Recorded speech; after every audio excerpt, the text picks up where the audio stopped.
Create and Collect for Climate Change is a project specifically targeted at engaging children and young people with museum spaces.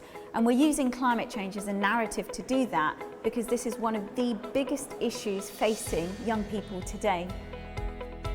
Within Wessex Museums, we have 4 partner museums, and those are Wiltshire Museum, Salisbury Museum, Dorset Museum and Poole Museum. The Wiltshire Museum is actually working with a group of girl guides, and they're working with an artist to create a response about some of the research they've done into the science of climate change. We've been working on a project which the girls have curated themselves, so they were particularly conscious about the development around Drews Pond within Devizes. Drews Pond is a woodland that has been in Devizes for a long time now. We try and make a big poster to say, don't sell it, it's beautiful, it's lovely. Their concern was that all this build-up of houses around the pond would have an effect on the wildlife there. We decided that was a really good vehicle through which to explore the relationship of climate breakdown to biodiversity loss, well-being, development and flooding, all these different issues and how they're all interconnected, they're not just standalone issues.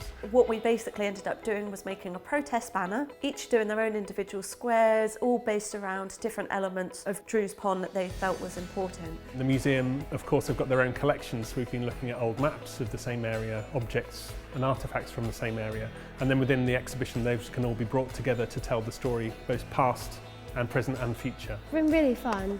I'm talking about the nature with my friends, creating the crafts. This banner is going to be on display at Wiltshire Museum, along with the objects that they've picked. What we have in here is the lovely thing that we made with James, what was it, 2 weeks ago now? It was cool that it was like able to be displayed and shown like that we are like appreciated of like our opinions and that our voices are heard.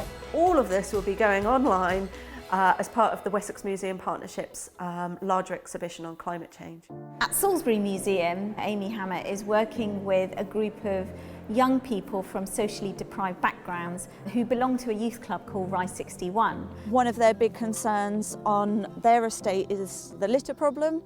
This is something that directly affects them. It's in the space that they're living with and it has an impact on the environment. We've been learning about litter. We don't want to litter because it's bad for animals. The project's gone really well so far, so we have made talking tables which are reused pallets. They've written their opinions across these tables so that everyone that uses their community garden will see that these young people feel that littering is a problem. They've also made protest banners advising people not to litter. Making a banner reminds people that it's just wrong to litter. And they've been making posters inviting people to a litter pick, which we hope to be doing next week. We're going around the street and picking up litter. It's just been great to see other people doing it as well. What we hope is from their experiences, what they learn from us and the creative project they make out of this, they'll share with their friends and family. When we have it in the museum and online, they can share it with their friends and family, and it will start the conversation about, in this case, litter. I've really enjoyed it. Salisbury Museum also delivered a series of workshops to the 4th Harnham Salisbury Scouts. These workshops encouraged participants to think about climate change in their communities. They then worked with Pageant Productions, a video production company, to storyboard and film their own video about climate change. Man-made climate change is bad, but everybody, including you, can help prevent it.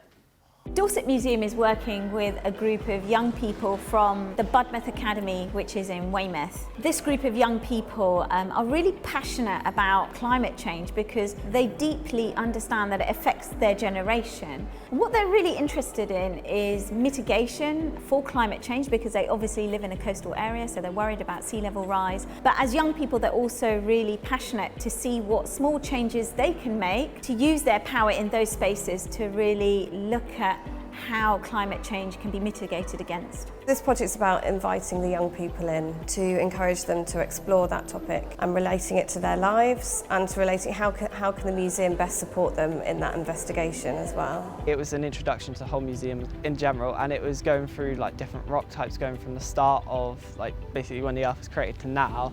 and we had a look at what we could do with exhibits like that. My role is to support them in where they want to take their ideas, so already perhaps putting them in contact with an artist, so if they wanted to create a sculpture or a display, can that artist help them to build or design? We are having a digital takeover day, so it means that our digital spaces such as our social media is being taken over by young people. As part of that, we're looking at how technology and social media can be used to raise awareness about environmental issues such as climate change and global warming, so we can help protect specifically Dorset's environment but also the world as a whole. Daniel has been quite crucial in coming up with an art project in which we have approached students from Budmouth Academy as well as Damon to come up with a response to climate change through art. I'm actually quite proud to see someone's produced such a great piece as part of the project, and to see people have taken the idea on board and created something shows that we're getting to young people as such. We're being able to speak to them and they're taking ideas on board.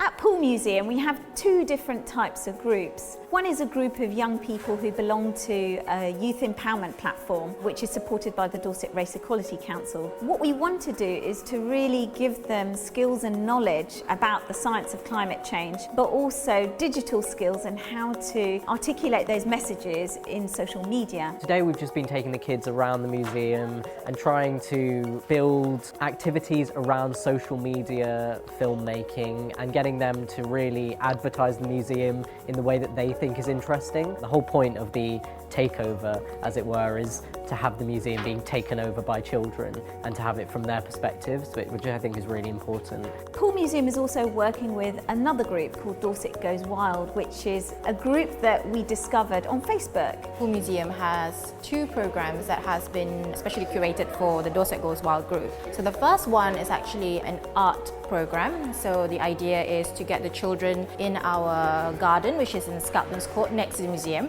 We're starting off with some exercises to do drawing and some mindful practice as well, to really centre ourselves in the space, thinking about all our senses. What can we smell, what can we see, so that we can use that passion to fuel a bigger discussion around what climate crisis might be and what we know about it. You think of a museum normally and you wouldn't go in there with kids, you've got to be really quiet, you can't touch anything. But to come here today and to be able to do an activity like this, it encourages me to go around and have a look. And actually, they can have a look at everything. We got them this little book that says Dorset Goes Wild Summer Climate Change Challenge. We encourage them to bring this journal to the museum as well. We've just been holding loads of flowers. That's the one that I found at Kings Park.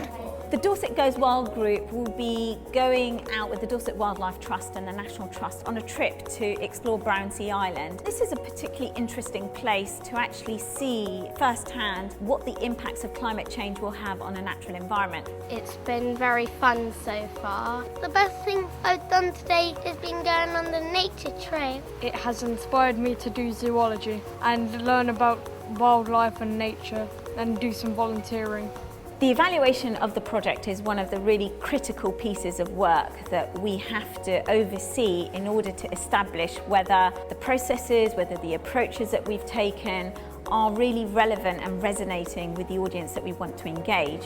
What's really exciting is that some of the objects will be accessioned into the museum's permanent collections.